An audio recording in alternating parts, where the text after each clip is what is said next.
There's no person that's not exempt from doing ministry. Because we're all called to be the hands and feet of God, to serve others. Now, the problem we run into a lot of times is, well, how do I serve? How can I figure out what I need to be doing? We like to make excuses. Well, I like to serve, but I'm not sure what I need to do, or I don't know where. Well, I'd like to give you a few indicators that might help you find your place. First, I want you to look at your passions. We don't have strong urges and passions without reason. God has given us that. God has given those urges so that we might be able to act upon them, and it helps reveal God's will for us as individuals and as a community. If you're someone whose heart gets tugged upon when you see a homeless person, maybe you're being called to help the homeless. Maybe if you are someone who has an amazing pull towards arts or music, maybe you can serve using those. Also, look at your gifts and your talents. If you're someone who's good at woodworking, imagine all the ways you can help people with help repairing houses, because we have people here in our city who are poor, who can use a little bit of help. Maybe you're an electrician, you can help in that. Maybe you're someone who's good at praying. There's always need of prayer. But we need to look at these gifts and our passions, because God has put them there for a reason.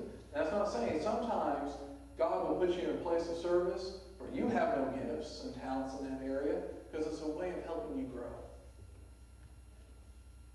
Also, pray about it. We forget to do this a lot. We tend to like, okay, I'm ready to go, or, I don't think that's what God wants for me.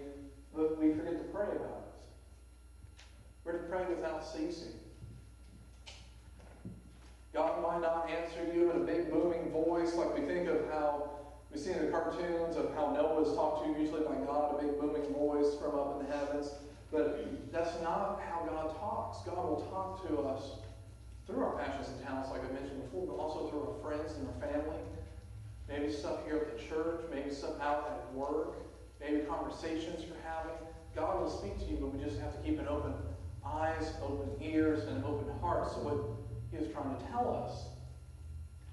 Then the next step is to find a place to plug into to do your ministry. Now this is one of the harder ones, because this is where we usually get stuck at.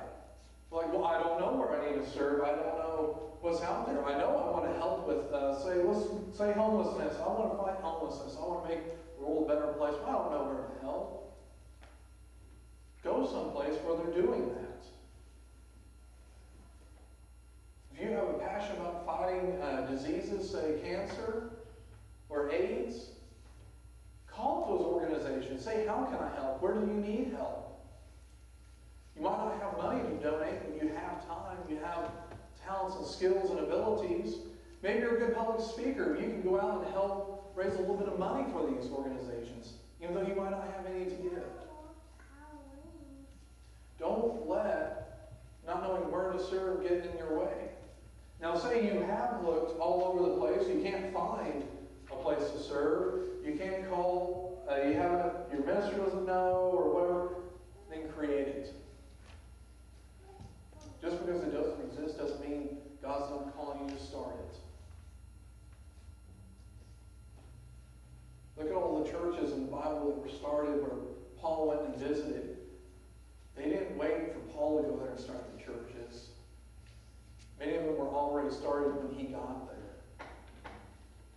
They didn't have the apostles telling them. That word had just spread and they popped up. They were serving people. They're helping the homeless. They're helping orphans. They're helping widows.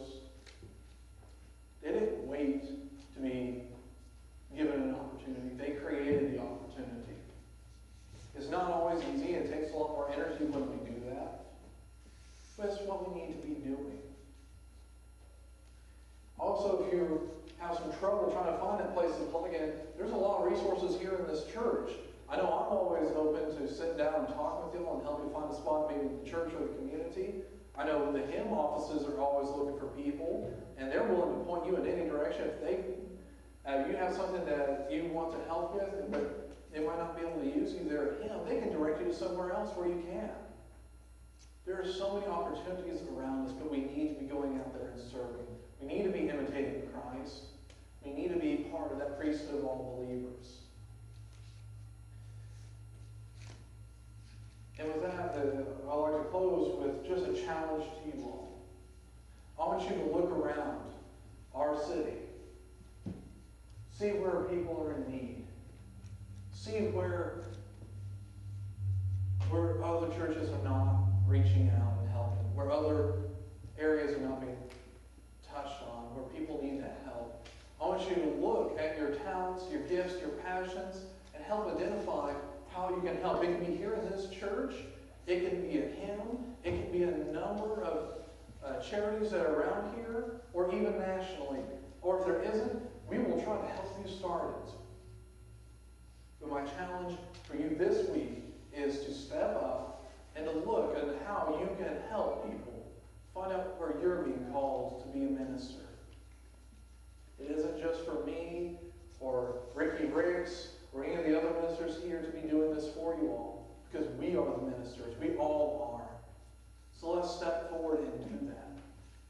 Now, having said that, as we prepare for our final hymn, if you have been touched and you say, hey, I want to be doing some ministry and I want to kind of get re-energized, I want to recommit my passion, my faith, again, please come forward during this time and I'll talk with you. Or you say, hey, this Jesus stuff sounds pretty cool. I think I might want to become a Christian, or I have some questions about that. We also invite you to come forward during this time and you can learn about what it means to be a Christian. And if you want to make a decision today, that's great. Or if you say, this is the church I want to call home, this is where I'm hearing God calling me to be, we also invite you to come forward at this time as well and place your membership here in this church. So please let us stand and sing for our